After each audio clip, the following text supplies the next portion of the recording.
chora, vocês não estão entendendo não. Meu Deus do céu. Misericórdia.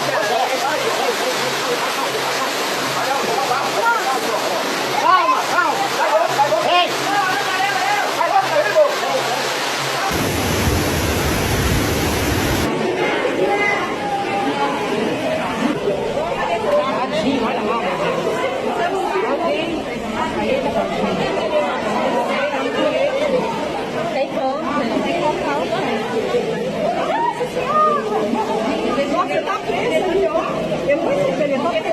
At least 549 cities in 9 of the 27 states have declared a state of emergency due to problems caused by catastrophic flooding that has swept through several parts of the northeast and southeast of Brazil. In addition, 200 cities in the southern state